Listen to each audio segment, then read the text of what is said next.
اس زمانے میں بھی ہم دیکھتے ہیں کہ اللہ تعالیٰ نے جب حضرت مسیح موعود علیہ الصلوۃ والسلام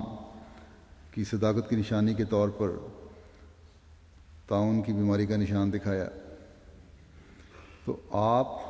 اور آپ کے حقیقی ماننے والوں کی حفاظت کا وعدہ بھی فرمایا۔ چنانچہ حضرت مسیح موعود علیہ الصلوۃ والسلام کشتی نوح میں اس کا ذکر کرتے ہوئے فرماتے ہیں کہ ہم بڑے ادب سے،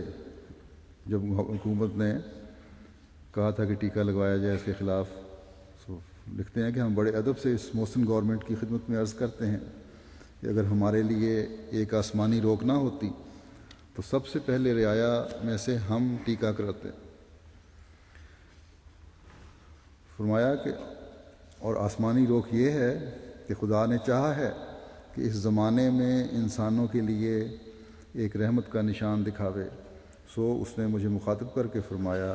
کہ تو اور جو شخص تیرے گھر کی چار دیوار کے اندر ہوگا اور وہ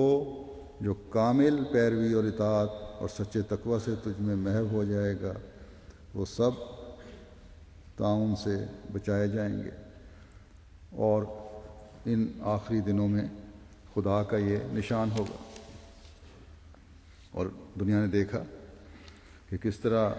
باوجود بڑے وسیع پیمانے پر طاعون پھیلنے کے اور کئی سال تک یہ وبا چلتے چلے جانے کے،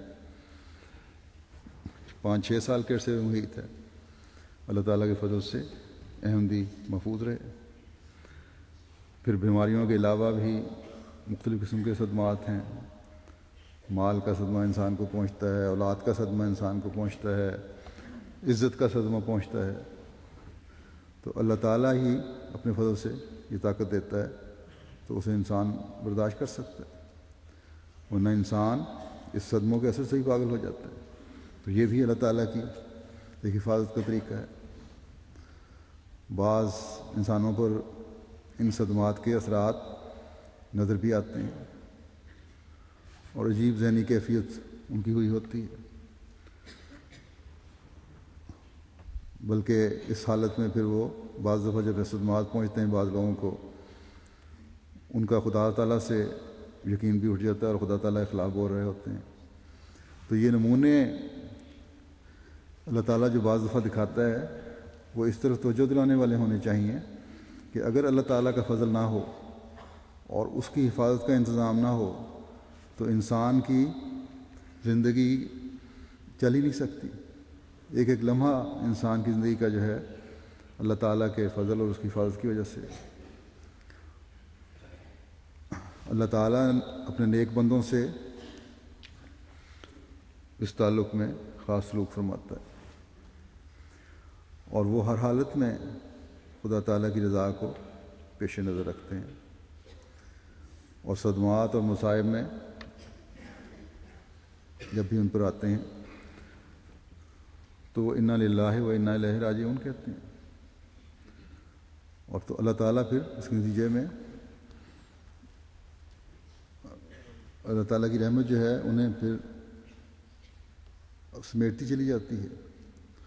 اور ہر مصیبت اور مشکل سے کہ بد نتائج سے انہیں محفوظ رکھتی ہے۔ پھر کیونکہ قانون قدرت کے تحت اللہ تعالیٰ کی حفاظت کا اثر تمام مخلوق اور تمام انسانوں کو پہنچ رہا ہے، جس میں خدا تعالیٰ کو ماننے والے اور نہ ماننے والے سب شامل ہیں۔ تو اس مضمون سے اللہ تعالیٰ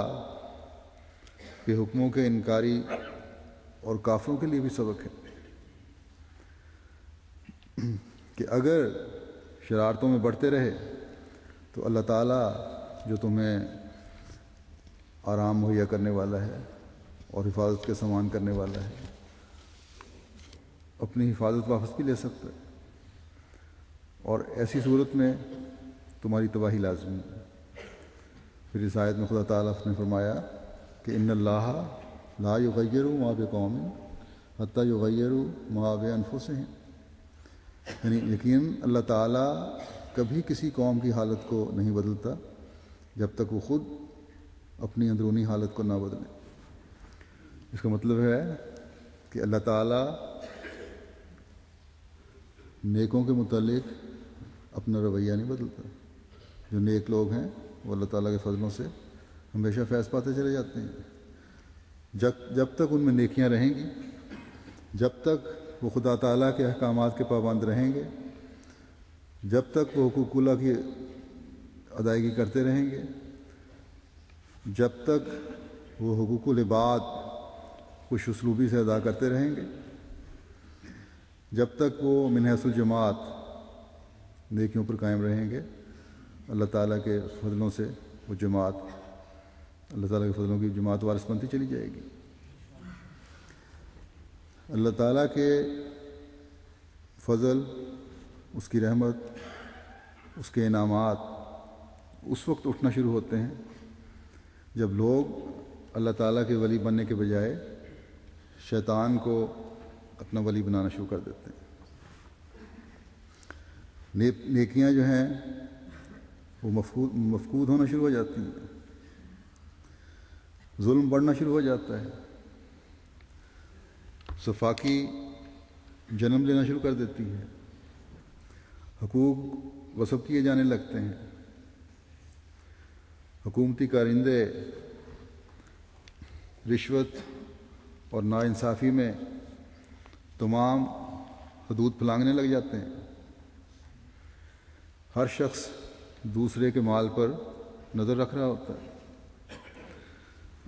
مذہب کے نام پر خون کیے جاتے ہیں. تو اس وقت پھر اللہ تعالیٰ اپنی امان اور حفاظت اٹھا لیتا ہے. بس اس حصہ آیت کا صرف یہ مطلب نہیں کہ اللہ تعالیٰ بروں کے ساتھ نیک سلوک نہیں کرتا، بلکہ یہ ہے کہ نیکوں کے بارے میں خدا تعالیٰ اپنے رویے کو نہیں بدلتا جب تک وہ خود بدیوں اور برائیوں میں اپنے آپ کو مبتلا کر کے خدا تعالیٰ کے فضلوں سے اپنے آپ کو محروم نہ کر لیں. یہ اللہ تعالیٰ کی سنت ہے. دنیاوی تاریخ تو اس انجام کو خدا تعالیٰ کی تقدیر کے حوالے سے نہیں دکھاتی ہمیں، لیکن مذہبی تاریخ اس بات پر گواہ ہے. قرآن کریم ہمیں بڑا کھول کے اس بات کو بیان فرماتا ہے ہمارے سامنے کہ جب برائیاں قوموں میں جنم لینے لگتی ہیں، جب نیکیاں مفقود ہونا شروع ہو جاتی ہیں، تو اللہ تعالیٰ کی امان اور حفاظت اٹھ جاتی ہے. اللہ تعالیٰ نے یہ کہیں نہیں لکھا کہ ایک دفعہ تم نے کلمہ پڑھ لیا تو ہمیشہ کے لیے میری پناہ میں آ گئے. ایک اصولی بات اس حصہ آیت میں بتا کر ہوشیار کر دیا کہ آمنوا وعملوا الصالحات اصل شرط ہے. یہاں تو بیان نہیں ہوئی، دوسری جگہ بیان ہوئی ہے، بے شمار جگہ قرآن کریم میں، کہ نیک ایمان لانے کے بعد نیک اعمال جو ہیں وہ اصل شرط ہے. بس آج سوچنے کا مقام ہے پوری امت کے لیے، اور خاص طور پر ان مسلمان ملکوں کے لیے بھی جو ظلم و تعدی میں بڑھ رہے ہیں.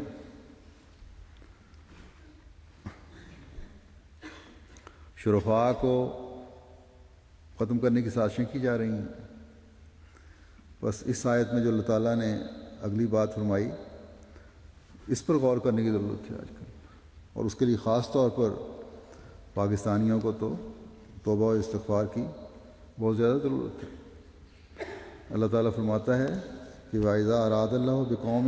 سُوءًا فَلَا مَرَدَّ لَهُ، اور جب اللہ تعالیٰ کسی قوم کے بد انجام کا فیصلہ کر لے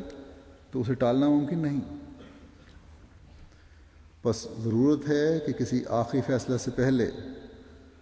اپنے حالتوں کو پھر نیکیوں کی طرف لانے کی کوشش کی جائے. کاش کہ ہمارے لوگ یہ سمجھ لیں، ملک کے لوگوں کو اس کی عقل آ جائے. بس مسیح موعود علیہ السلام فرماتے ہیں کہ انسان کو عذاب ہمیشہ گناہ کے باعث ہوتا ہے. خدا فرماتا ہے ان اللہ لا یغیر ما بقوم حتی یغیروا ما بانفسہم، اللہ تعالیٰ کسی قوم کی حالت کو نہیں بدلتا جب تک وہ خود اپنے اندر تبدیلی نہ کرے. پھر آپ فرماتے ہیں کہ جب لوگوں نے اپنے افعال اور اعمال سے غضب الہی کے جوش کو بھڑکایا اور بد عملیوں سے اپنی حالتوں کو ایسا بدل لیا کہ خوف خدا اور تقوی اور طہارت کی ہر ایک راہ کو چھوڑ دیا، اور بجائے اس کے طرح طرح کے فسق و فجور کو اختیار کر لیا، اور خدا پر ایمان سے بالکل ہاتھ دھو دیا،